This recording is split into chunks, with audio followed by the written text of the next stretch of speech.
Oh. We're talking about the Bible. And I know Tucker isn't saved, so Damn it, hopefully Tucker. this compels him. So today I'm going to tell the story of Samson. My Now, mom loves this Samson segment. is an Old Testament figure.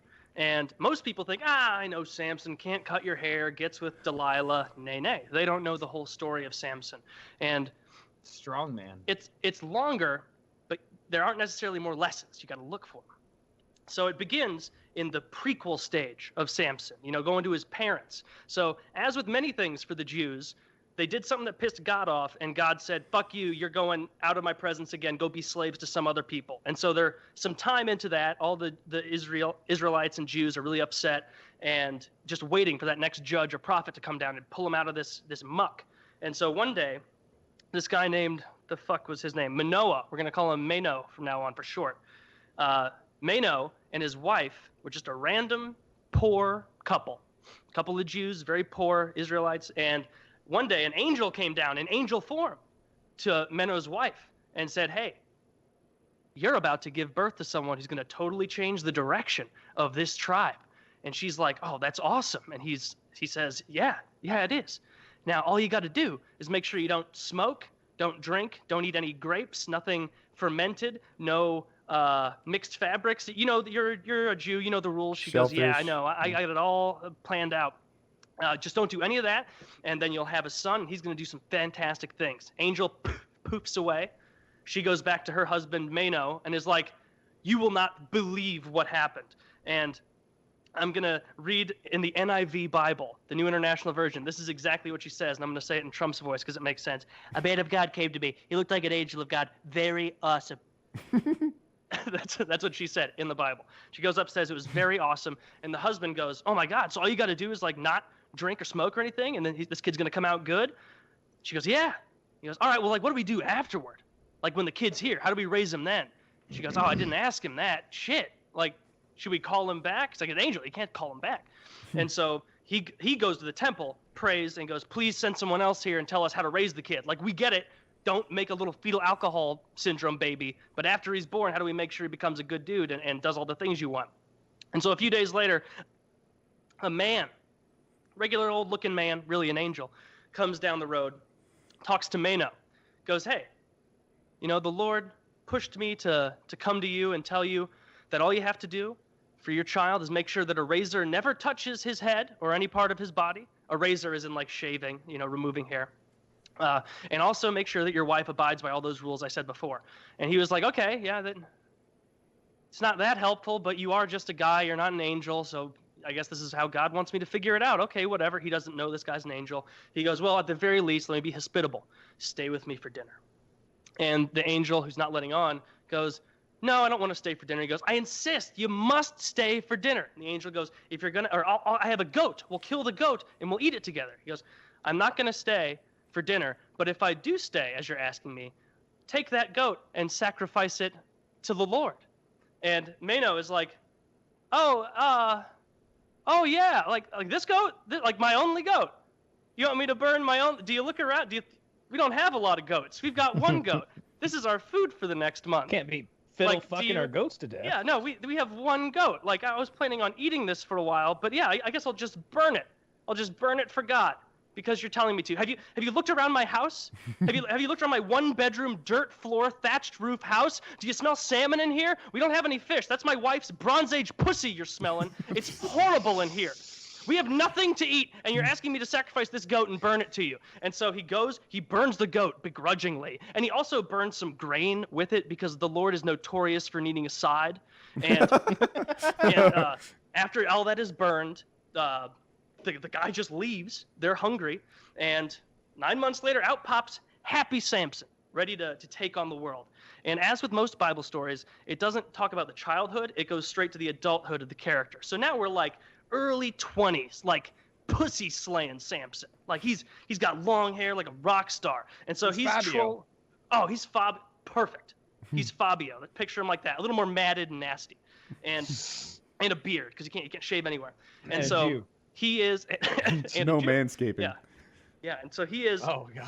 He's trolling around this city of Timnah looking for Strange, and he comes across this lady, and he's totally infatuated with her. He fucking loves her.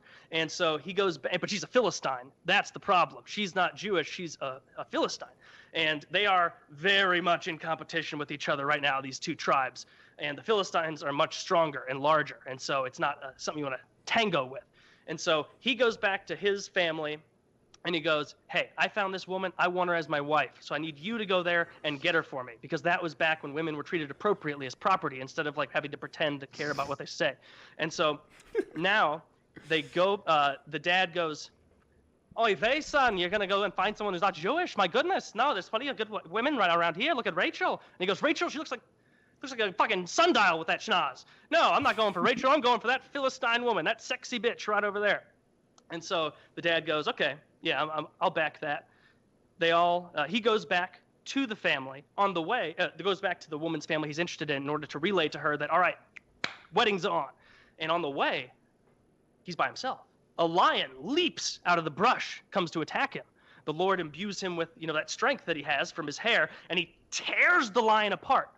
Like the way you would a goat was the example in the Bible, which apparently is like, you ready for goat? Like, no. And so he tore the lion apart, left it there, and miraculously, like, if I killed a lion, that would be in my Tinder bio, that would be in my Twitter bio, that would be my permanent Facebook status, it would be on my resume. Everyone would know. He didn't tell anyone. And it was weird because he was a braggadocious fella.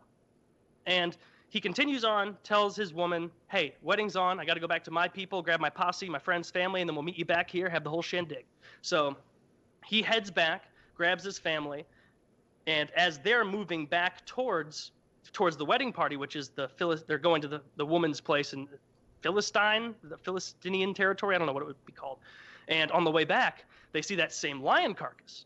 And the lion carcass is decomposed a bit. And there are bees swarming all around it. And so Samson, in what it can only be described as an insane person's maneuver, goes over to the hollowed out carcass of this lion where the bees are, dips his hands into the carcass, and retrieves 2 big old handfuls of honey. And so the rest of the walk there, he's eating honey out of his hands on the way to his own wedding. And to set the stage, this is a man who lives in the year 1, who has never showered. He has never been allowed to cut a hair from his head, and he's eating honey out of his hands on the way to his wedding. There's never been a stickier human being in history than Samson on this walk. It's like, it's not bad enough that you have, I lived 500 years before Christ shits every day. You're going to eat 2 handfuls of honey on the way to your wedding? You goddamn maniac. And so he eats his honey. It's disgusting and sticky by the time he gets there. They get there, though, and it goes off without a hitch for the most part. Like, Samson's dad was, like, pissed because he was like, you're going to associate with these uncircumcised folks? But Samson, like, convinced him. He's like, Dad, believe it or not, it never crossed the minds of these savages to bring a sharp stone to the genitals of young boys. It's like, that's horrific. It's terrible. It's like, I'll get over it, And so they get over it, and they have the wedding. It's a nice little occasion. And after the wedding, they're all sitting around in a powwow. And Samson goes to the relatives of his wife, the Philistines, and goes, hey, I'll tell you a riddle. And if you can riddle me that, I'll give you 30 outfits of linen. If you can't figure it out, though, you got to give me 30 outfits of linen. And they're like, seems like a pretty reasonable thing. All right, let's do it. And so he tells the riddle of, and I read it, out of the eater, something to eat. Out of the strong, something sweet. Now, obviously, this was him talking about out of the eater, the lion, honey comes, that's sweet, and out of the lion, something strong, something sweet, like that kind of shit. But it's cheating. You can't make a riddle based on an experience that only you know about and then expect people to understand. Like, that's like the self-actualization of a 2-year-old, where you think if you saw something, everybody's seen it.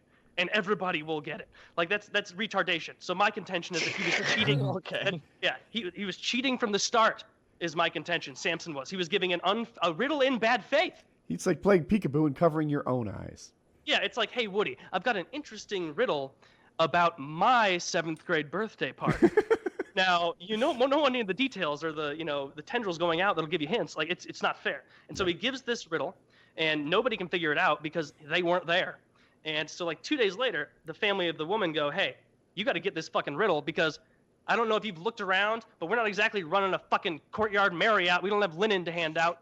Like, we took this assuming we know the riddle. We're pretty good riddlers, but we don't have any linen. We're going to be humiliated and embarrassed, and we're not really on friendly terms with the rest of their tribe, just this family now. And so she goes, okay, I'll go do it. And so for the next 5 days, the word nag is used in the Bible. She nags and cries and bitches for so many days in a row that eventually Samson on the last day goes, yeah, okay, the answer is the lion. The answer is a lion and honey inside it, okay? Please, oh my God, week one of our marriage. Golly, I should have listened to my parents, you dumb whore. And he's furious. And 20 minutes later, she leaves. 20 minutes later, all the Philistines come back, and they're like, Samson, we figured out your riddle. And he's like, did you? Did you figure out my riddle? What is it? And so they told him, what is sweeter than honey? What is stronger than lion? Which apparently was the 2 questions that aren't a riddle, or the answer to a riddle that was 2 questions that weren't. Nah. It's Jeopardy. These ancient people didn't understand what riddles were. He answered the question. Anyway. Yeah. And so they give him that, and he goes, cheated. You cheated. I just gave my wife that answer, and she went and gave it to you. And so Samson stood up calmly, and then he murdered 30 people. With his bare hands, he went around the camp, and he murdered 30 people, and then he left, saying, someday I'll get my vengeance. So at this point, Samson is a terrorist at this point. He does not take kindly to those other folks. And so from there, Samson is Jewish. Home. He killed the terrorists. Correction. Yeah. He spends some time like mulling his own shit over in the desert or whatever while everybody else goes back. He eventually returns home and goes to his dad. Hey, I want to talk to my wife. He goes, your wife? That Philistine woman who lied to you and you killed 30 of her family members? No. And when I was leaving, I said I gave her to someone else. Like, no, that's not your wife anymore. And Samson goes, God, fucking bullshit. Well, then I definitely need to get my vengeance. She's dead to me. And so he does what any sane person would do. He's got to get vengeance on these Philistines. They're stronger. They're more powerful. What do you do? What you do is you go into the woods and you catch 300 foxes. 300 foxes. Have you ever tried to catch one fox? It's fucking impossible. You're not going to catch 300 foxes. It's insanity. And so he catches 300 foxes. And then he does another sane thing. He takes them 2 by 2 and ties their tails together. And then once he has 150 paired off fox pairings, very hard to manage. He puts torches in the night and ties those into the tails and lights them and releases them all over Philistine territory and all of their crops. And so the next morning when they wake up, they're like, there's a lot of burned foxes and no crops left. And there's a torch in all the foxes' tails. And this is very methodically done. A serial killer is in our midst. Is this that terrorist Samson? Is this that terrorist Samson that we're all so scared of all the time with the strength of 10 men and the temperament of a 1-year-old? Like, is this the man? And so they're terrified of Samson because he just destroyed everything. And so the Philistines go back and they go, they go to the woman that he initially married, the Philistine woman and her father, and they're so mad they just burn them too, probably with the last remaining pair of foxes running around. And they burn those 2 to death. And then I'm trying to remember what happened here. Sorry. It's so in depth. He couldn't. Oh yeah, I remember. No. Now, yeah, you couldn't just throw torches. No, he had to tie. You didn't want to throw a torch when you could swing 2 foxes around like a madman and hurl them. But and after he did this, after he did all the fox shenanigans, he went and retreated into a cave in the wilderness and just hung out there. And so after that, all the Philistines, like a few thousand of them, are like, "This is horse shit. We are marching to the Jewish camp of Judea." and we're going to make them give us Samson. So they march over there, and they go, where the fuck is Samson? He just tied a bunch of hundreds of foxes together and burned our crops down after killing 30 of us for cheating on a cheat riddle of his. And they go, we don't know where he is. Frankly, we'd be happy if you caught him. He's causing a lot of mischief, and he's not reflecting well. He's terrible PR. We're a very small tribe, and he's causing a lot of mischief out there, and people keep coming up to us. And they go, okay, well, we believe you. We're going to search anyway.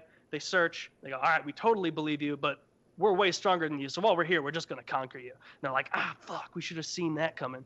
And so they got conquered right there too. And so then 1,000 Jews from Judea go to that cave, and they go to Samson, and they go, we got to turn you in. And Samson's like, you couldn't turn me in if you wanted to, but here, how about this? You tie me up, and you bring me back there to those thousands of guys, and you say, we got him. We got the guy for you. He's right here. And then I'll burst out of there. And then they go, yo, dude, that's an incredible idea. And then like Noah, you can throw him a sword. And Ezekiel, you can throw him a shield. And Samson goes, no, I'll use the jaw of an ass. And then they all go, yeah, whatever you want to do, man. Just remember, like, we're on your team. And he goes, yeah, jaw of an ass. This is a good idea. And so they take him over there, bound up, and they get him close enough to the Philistines, and they go, here he is. And he gets close, and he bursts out with his ass bone jaw and smashes 1,000 of them to death. 1,000 people he murders with the jawbone of an ass. Well, he was right. 1,000. Yeah. And as they're watching it, Ezekiel's like, well, we appear quite the fools. he really didn't need the sword and shield. And so after he's finished massacring 1,000 people dripping with blood, not like in movies like Braveheart or Predator where there's like drips of their own blood a little bit. I mean like half a second after you get out of the pool, that level of drippage in blood, there's a snail trail of all blood types smeared around this land. And he comes back up to them, and all the Jews are like, frankly, Samson, half an hour ago, we were ready to turn you in. Never before has there been such a political turn in an environment. Raise your hand if you don't want Samson to be in charge. Everyone wants you to be in charge, Samson. And so Samson, dripping with blood, decides he's going to be in charge. And so after that, though, he decides he needs a little more, just a touch more vengeance. Jesus Christ. All they did was cheat on a riddle, for fuck's sake. Dude, that's all throughout the Old Testament. They'll be like, and someone of the Ammonites stole a goat, and the Jewish Old Testament God is like, and he smote 50,000 of them for it. And it's insane. But now gets to the point that people are more familiar with.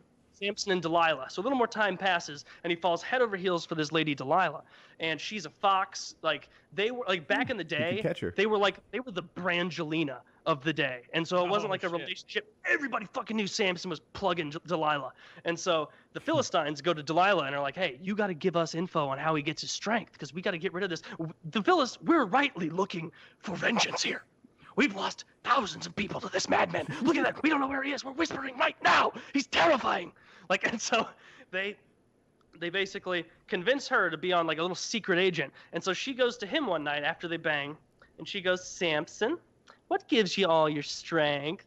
And he goes, "Well, if they'd only known to tie my hands with 7 unused bowstrings, they would have never had that problem. I would have been as weak as any other man." And so during the night, she tied his hands with 4 unused bowstrings, woke up to, or 7 unused bowstrings, and the Philistines are there waiting, ready, anticipating picking him up, and he wakes up, bursts out, and murders a dozen or so of them. This time in self-defense, fair enough. Yeah. And then I guess they go back to bed being like, why I oughta, to Delilah. And then the next day, he tells her this rinse and repeat. Why would you lie to me last night? And he doesn't ask, why'd you try to have me murdered and captured? He just goes with it because he's an idiot. And he goes, all right, well, if you use like brand new rope, that'll get me. They've only ever used rope on me. That's why I can burst out. And so they do that. once again bursts out, and the 12 anticipating and terrified Philistines are murdered. They're like, we know what happens here, guys. We didn't want to be here. Oh, we're group 2? It's always group 3 or 4 that gets them. Like in this.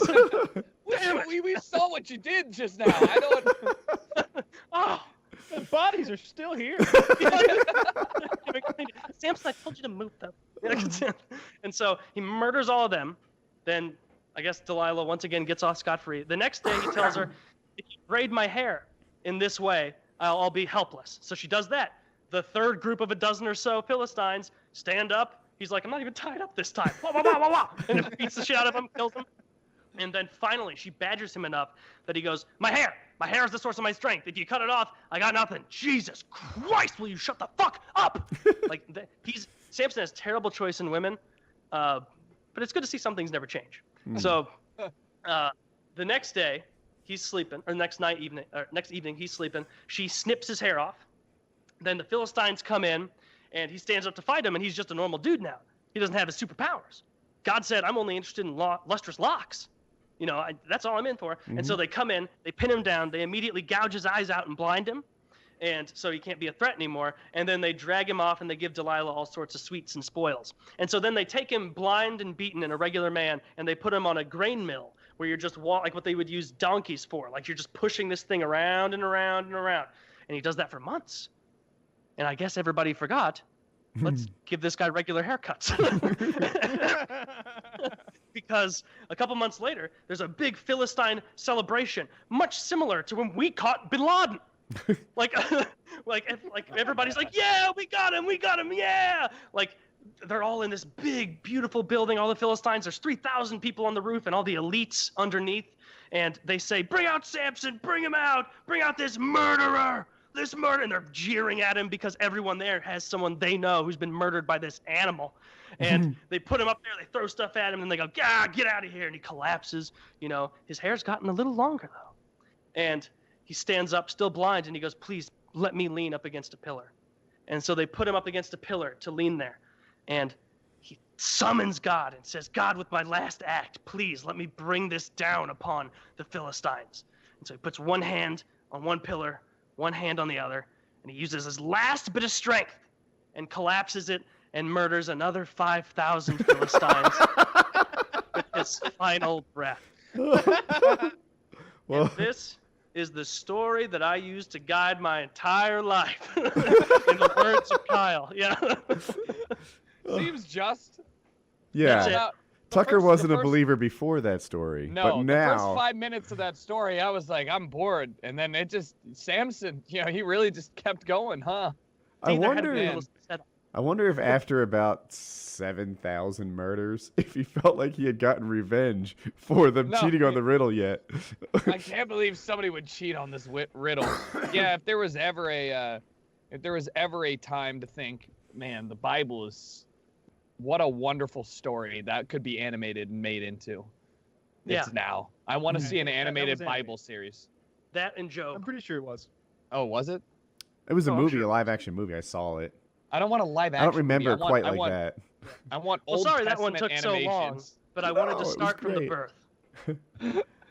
You made up for it. You made up for it. It really came to fruition. I enjoyed it.